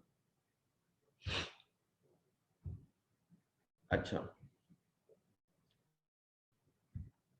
प्लेस ऑफ परफॉर्मेंस सवाल नहीं था, वो उन्होंने शुक्रिया अदा करा था किसी चीज का। ठीक है जी, time and place of performance section 245 55। Performance क्या चीज होती है बेसिकली, कि जो भी परफॉर्मेंस है उसका टाइम और प्लेस क्या होनी चाहिए। जब भी कोई कॉन्ट्रैक्ट परफॉर्म होगा जरूरी होता है कि टाइम एंड प्लेस डिसाइड हो। ठीक है, अगर नहीं होता तो क्या होगा, अगर हुआ है तो क्या होगा, ये तमाम चीजें हमने इसमें डिस्कस करनी है। पहला, where prescribe by the promisee. Where the time and place are prescribed by the promisee, the performance of the contract must be at the specified time and place.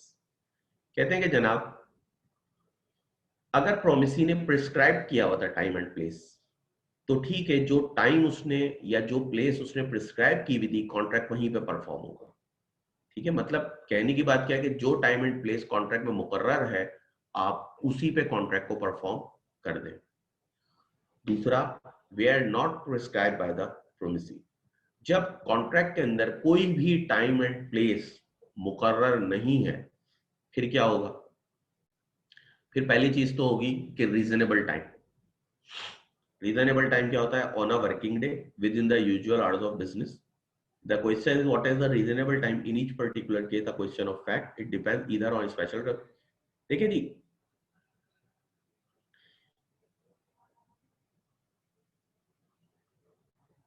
देखिए अगर आप किसी चीज की डिलीवरी करवा रहे हैं, आपने प्लेस तो डिसाइड किया। फॉर एग्जाम्पल, अगर मैं एक फूड बिजनेस के अंदर हूं, ठीक है, मैं चिकन ऑर्डर कर रहा हूं। ठीक है, मैं चिकन ऑर्डर कर रहा हूं। अब मुझे एक बात बताएं, मैंने उनको प्लेस तो प्रिस्क्राइब करा, मैंने टाइम प्रिस्क्राइब नहीं करा। ठीक है, अगर वो इतवार के दिन डिलीवरी लेकर आ जाए तो ये बात सही है, ये बात बिल्कुल सही नहीं है। वो 6 बजे के बाद डिलीवरी ला रहा है 5 बजे के बाद, ये भी चीज सही नहीं है। क्यों? क्योंकि रीजनेबल टाइम क्या होता है, आप working day with in usual business hours किसी के पास जाएं तो ये रीजनेबल टाइम है। सबसे अच्छी बात तो ये होती है कि टाइम एंड प्लेस प्रिस्क्राइब्ड हुआ हुआ कॉन्ट्रैक्ट में। अगर वो प्रिस्क्राइब नहीं हुआ हुआ तो आप नॉर्मल बिजनेस आवर्स में, यूजुअल बिजनेस आवर्स में ऑन अ वर्किंग डे किसी के पास जाएंगे। फॉर एग्जाम्पल, अगर अभी मैं किसी को डिलीवरी के लिए ऑर्डर करूं तो जरूरी क्या है कि वो ऑफिस टाइमिंग में आए और वर्किंग डे में आए। संडे के दिन आएगा तो कौन मिलेगा उसको। ठीक है, तो ये चीज है। दूसरी बात, at a proper place and go down और शॉप। अगर प्लेस भी प्रिस्क्राइब नहीं था तो भाई ये प्रॉपर प्लेस होना चाहिए। ऐसा ना हो कि आप मुझे किसी शादी में मिल गए, वहीं पे प्रोडक्ट देने लगे कि ये ले यार आपने ऑर्डर करी थी, ये ले लीजिए, या रोड पे राह चलते मिल गए, कह रहे यार वो आपका ऑर्डर रेडी है, ये ले पकड़ ले। ठीक है, ऐसी चीज ना हो, एक प्रॉपर प्लेस होना चाहिए या गोडाउन, जो भी चीज है। ठीक है, कोई यही होता है कि हम प्लेस वगैरह डिसाइडेड रखते हैं, लेकिन अगर डिसाइड करना भूल गए या नहीं कर सके तो उसको फिर आप प्रॉपर प्लेस लेंगे। ठीक है, कि नॉर्मली तो यही होता है कि आप क्या करते हैं, प्लेस वगैरह डिसाइड कर लेते हैं, लेकिन अगर आप नहीं करते तो आप प्रॉपर प्लेस लेंगे, कोई गोडाउन शॉप लेंगे। ऐसा नहीं कि राह चलते किसी को मिल गया, किसी मीटिंग के बीच में मिल गया, कहीं पे भी घुस गया, ऐसे कोई हरकत नहीं करेंगे। ठीक है, कितना रह गया ये चैप्टर, हो जाएगा।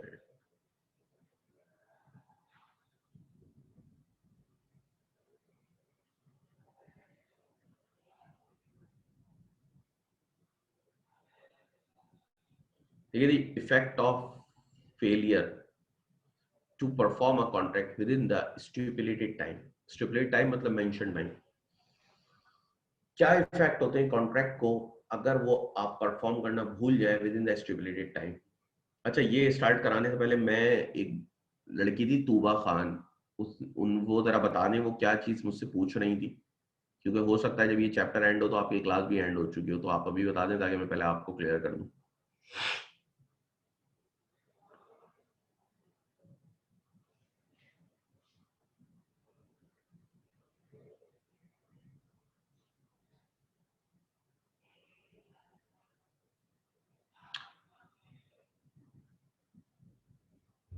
चले, नहीं पूछना चाह रही हूँ, बहरहाल चले। वेयर टाइम, अब देखें, अगर स्टिपुलेटेड टाइम में कोई कॉन्ट्रैक्ट परफॉर्म नहीं होता तो आप क्या कहेंगे कि ये बेसिकली क्या चीज है। अगर स्टिपुलेटेड टाइम में कोई कॉन्ट्रैक्ट परफॉर्म नहीं होता तो आप क्या कहेंगे कि उसके इफेक्ट्स क्या आएंगे।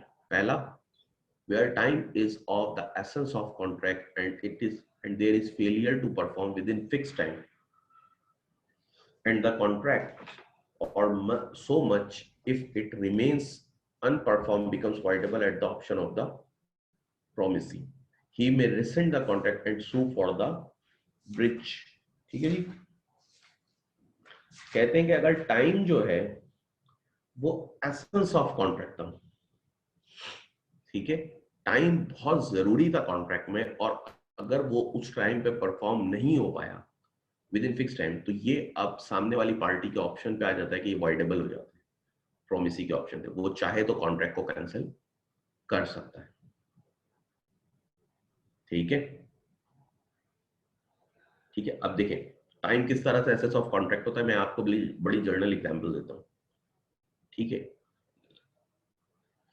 अगर आपके पास कोई ऑर्डर आया था जो आपको 10th जनवरी को ही डिलीवर करना था अगले को, उस बेस पे आपने पीछे किसी को ऑर्डर दिया कि यार अगर तुम मेरे पास 10th को मॉर्निंग में ले आओ तो डे टाइम में उसको डिलीवर कर दूंगा, अदरवाइज वो चीज मेरे लिए बेकार है। ठीक है, अब यहाँ पे क्या है, टाइम जो है वो एसेंस ऑफ कॉन्ट्रैक्ट है। बिजनेस में अक्सर ऐसा होता है कि आपको अगला ऑर्डर देता है, उस बेस पे आप आगे ऑर्डर प्लेस कर देते हैं, वो आपको एक डिलीवरी का टाइम देता है। ठीक है, टाइम क्या है, एक एसेंस ऑफ कॉन्ट्रैक्ट है ना।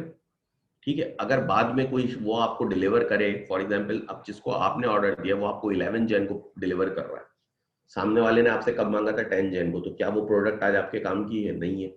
इस कॉन्ट्रैक्ट को विद इन टाइम परफॉर्म करना बहुत जरूरी था, क्योंकि यहाँ पे टाइम जो था वो बहुत इंपॉर्टेंट था।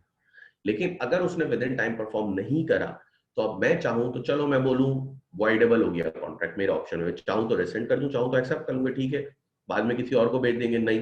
लेकिन अगर उस प्रोडक्ट का एक स्लो मूविंग आइटम है, कोई और आता ही नहीं है उसको खरीदने, ठीक है, वही शख्स आया था, फिर लाजमी सी बात है यहाँ पे टाइम जो है वो एसेंस ऑफ कॉन्ट्रैक्ट हो गया।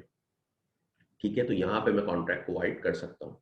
जैसे कि आप मुझे बताएं ना, आपके घर में एक खाने की दावत है, आप डिलीवरी खाने वाले को बोलकर आए जिसने आपको खाना पकाना है कि भाई आप जो है शाम 8 बजे खाना ले आना आज रात, वो आज नहीं वो कल लेकर आए, तो क्या आप एक्सेप्ट करेंगे, आप वाइड कर देंगे कॉन्ट्रैक्ट। उल्टा उस पर सूट भी फाइल कर सकते हैं ब्रिज का, अवॉइड कर देंगे, आप कहेंगे अब मैं क्या करूंगा इसका भाई, इसमें तो टाइम बहुत इंपॉर्टेंट था, सारे मेहमान तो चले गए, अब तुम किस लिए लेकर आ रहे हो। इसी तरह कंपनी के हवाले से कि पास कंज्यूमर प्रेफरेंस के ऊपर कोई प्रोडक्ट ऑर्डर की जाती है, जैसे कि आप अगर आप मुझे बताएं ना, आपको एक मैकलैरन लेनी है, ठीक है, या मैकलैरन आपको लेनी है, तो मैकलैरन आपको पता है कि इजीली अवेलेबल नहीं है, अगर आप इंपोर्ट भी कराना चाहेंगे किसी कंपनी के पास, ठीक है, तो कंपनी इंपोर्ट करा के अगर कोई पाकिस्तान में देगा तो वो, जैसे कि जान जापान कराची के अंदर बहुत मशहूर है जो इंपोर्टेड कार्स में डील करते हैं, अगर आप उनके पास मैकलैरन के लिए जाएंगे तो वो अवेलेबल नहीं होती, वो कंज्यूमर डिमांड पे आ रही होगी, ठीक है, तो जब उनके पास आएगी तो वो आप जब उन्हें ऑर्डर देंगे तो वो अगले को ऑर्डर देंगे। तो अगर आपने कोई टाइमिंग सेट करी हुई थी, ठीक है, वैसे तो इसमें कोई मसला नहीं, आपको बाद में भी मिलेगी तो आप ले लेंगे, लेकिन मैं एक बात कह रहा हूँ कि अगर आपने कोई टाइमिंग सेट करी हुई थी, आपके ऑर्डर पे उन्होंने ऑर्डर कर दिया ना, और उस टाइम पे आपको ऑर्डर नहीं मिला और आप बाद में मना कर दें कि नहीं मैं तो नहीं ले रहा, ठीक है, हालांकि वो आपको लेनी ही पड़ेगी जो भी होगा, ठीक है, तो बात कहने की यही है कि टाइम जो है वो एसेंस ऑफ कॉन्ट्रैक्ट अगर होता है, जैसे कि आपको कोई कंज्यूमर ऑर्डर देता है और कंज्यूमर की प्रेफरेंस के ऊपर आप कोई आगे ऑर्डर प्लेस करते हैं, और वहां पे एक टाइम फिक्स्ड कंज्यूमर देके गया था कि मुझे ये चीज 10th को ही चाहिए और 10th को आप उसको अवेलेबल ना बना पाए, तो अब सामने वाले की जो प्रोडक्ट है, जैसे कि मैंने आपको बताया था कि कुछ बुक्स थी, अगर आपको एक कंज्यूमर ने ऑर्डर करी, वो स्लो मूविंग आइटम था, आपने उसको, उसने आपको कहा मुझे 10 जनवरी को डिलीवर करनी है, आपने हर हालत में मुझे 10 जन को दे दिएगा, वरना उसके बाद मैं एक्सेप्ट नहीं करूंगा डिलीवरी, उसने ये बात कह दी आपको, ठीक है, अब आप जो है वो बुक ले जाके दे रहे हैं 11 जन को उसको, तो क्या वो एक्सेप्ट करेगा? वो नहीं करेगा, क्योंकि time is the essence of contract था, आपने 11 को क्यों दी? क्योंकि आपको 11 को मिली, ठीक है, तो टाइम यहाँ पे एसेंस ऑफ कॉन्ट्रैक्ट था, इस वजह से आपको कॉन्ट्रैक्ट वाइडेबल हो जाएगा। दूसरा, your time is not the essence of contract. Failure to perform within specified time does not make the contract voidable. It means that in such a case, the promisee cannot rescind the contract and he will have to accept the delayed performance. But he would be entitled to claim compensation from the promiser for any loss caused to him by the delay. The rule is to condition that the promiser should not delay the time. Otherwise, the contract becomes voidable at the option of the promisee. अब अगर किसी contract में time जो है वो essence नहीं था, time इतना ज्यादा एसेंस नहीं रखता था, कि एसेंस का मतलब होता है मेन पार्ट, अगर टाइम किसी कॉन्ट्रैक्ट का मेन पार्ट नहीं था और वहां पे प्रोमिसर जो है उसको फेल हो जाता है परफॉर्म करने में with in a stipulated time, तो यहाँ पे वाइडेबल नहीं कर सकता प्रॉमिसी, वो डिलेड परफॉर्मेंस एक्सेप्ट करेगा। हाँ, अगर डिलेड परफॉर्मेंस की वजह से उसको कोई लॉस हुआ है तो वो उससे कंपनसेशन क्लेम करेगा, लेकिन वो डिलेड परफॉर्मेंस एक्सेप्ट करेगा हर सूरत। वो अलग बात है कि डिलेड परफॉर्मेंस एक रीजनेबल टाइम में हो, बहुत ज्यादा डिले ना हो जाए। क्लियर है?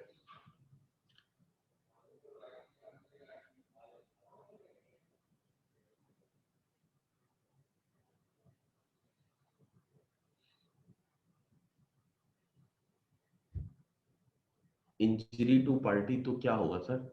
इंजरी, देखो इंजरी टू पार्टी तो क्या होगा सर, मतलब देखो जो भी तुम्हें लॉस होगा ना, इंजरी भी एक तरह से लॉस होती है ना, वो क्लेम करोगे तुम, अगर तुम्हें कोई भी लॉस हो रहा है वो क्लेम करोगे, बस फर्क देखो इतना है, लॉस तो दोनों सूरतों में क्लेम होता है, सूट फॉर ब्रिज तो दोनों सूरतों में फाइल हो जाता है, लेकिन मेन चीज क्या होती है कि अगर टाइम एसेंस ऑफ कॉन्ट्रैक्ट है तो कॉन्ट्रैक्ट वाइडेबल कर सकते हो, अगर एसेंस ऑफ कॉन्ट्रैक्ट नहीं है तो वाइडेबल नहीं कर सकते, ठीक है।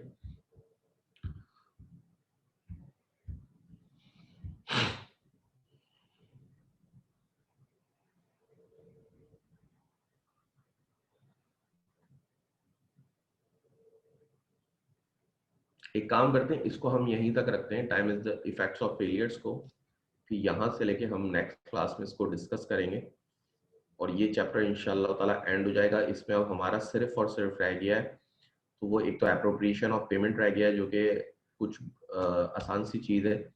उसके बाद कुछ कॉन्ट्रैक्ट ऐसे हैं जो इसमें लिखे हुए हैं कि अब वो आपको परफॉर्म करने की ज़रूरत नहीं है, तो ये भी एमसीक्यूज के हवाले से भी इंपॉर्टेंट बात है, इसको थोड़ा देखिएगा। अच्छा, आप लोग केस स्टडी के हवाले से अगर इधर आएंगे प्रैक्टिकल प्रॉब्लम्स के, ठीक है, तो यहाँ पे आपको कुछ केसेस भी दिए हुए हैं, इनको भी थोड़ा देख लिया करें, क्योंकि ये केसेस जो है बुक से ही लेंगे, इनमें हिंट भी दी हुई होती है, हिंट आप बाद में पढ़िएगा, पहले आप सिर्फ केस पढ़ के उसको सॉल्व करने की कोशिश करिएगा कि आपके ध्यान में क्या आ रहा है, ठीक है, तो इससे आपको आइडिया होगा एमसीक्यू में, क्योंकि जब मैं टेस्ट दूंगा तो टेस्ट के अंदर केसेस होंगे, इसलिए मैं आपको कह रहा हूँ कि इनको भी थोड़ा देख लिया करें। बाकी अगर किसी को कुछ पूछना है तो पीछे से पूछ ले, क्योंकि मैं ऑफ कर दूंगा क्लास यहीं तक। इसको हम रखते हैं, फैक्ट्स ऑफ फेलियर को हम दोबारा दूसरी क्लास में डिस्कस करेंगे। सर इसके बाद कितने चैप्टर्स रहते हैं? इसके बाद कॉन्ट्रैक्ट एक्ट के देखो 15 चैप्टर हैं, तुम्हारे 9 चैप्टर हो जाएंगे, तो अंदाजा कर लो कितने रहते हैं, 6 चैप्टर रह जाएंगे तुम्हारे। उसके बाद पार्टनरशिप एक्ट के तकरीबन 8 चैप्टर होंगे, सेल ऑफ गुड्स एक्ट के 7-8 चैप्टर है, ठीक है। फिर इसके बाद नेगोशिएबल इंस्ट्रूमेंट है, उसके 6 चैप्टर हैं तकरीबन। फिर उसके बाद तुम्हारा पेपरा रूल्स है, पेपरा रूल्स में फिर रूल्स भी है, ऑर्डिनेंस भी है। फिर उसके बाद तुम्हारा जो है वो अपना लीगल स्ट्रक्चर ऑफ पाकिस्तान है,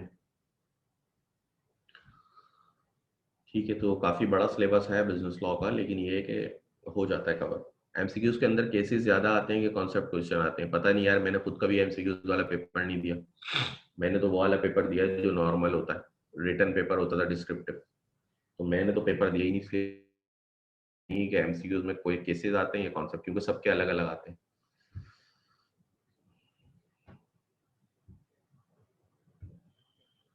जी हाँ, मैं एसीए में हूँ, एफसीएम में हूँ बल्कि मैं। लेकिन मेरे टाइम पर डिस्क्रिप्टिव पेपर होता था, और जरूरी नहीं है कि जो पेपर मैंने दिया वही पेपर सेम उठ के आपका आ जाएगा।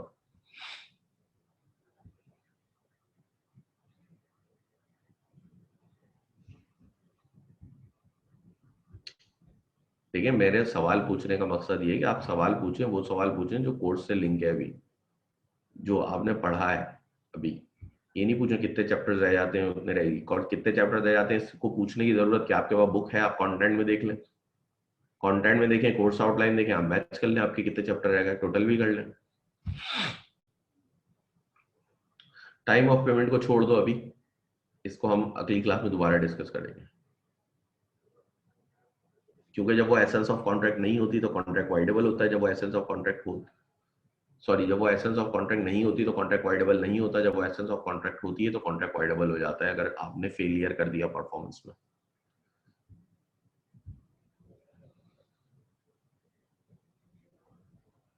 उससे पहले वाला सारा एरिया लॉक करें, जो पढ़ा है वो पूछ लें। यहीं तक रखते हैं, इंशाल्लाह ताला मुलाकात होती है आपसे थर्सडे को। अल्लाह हाफिज।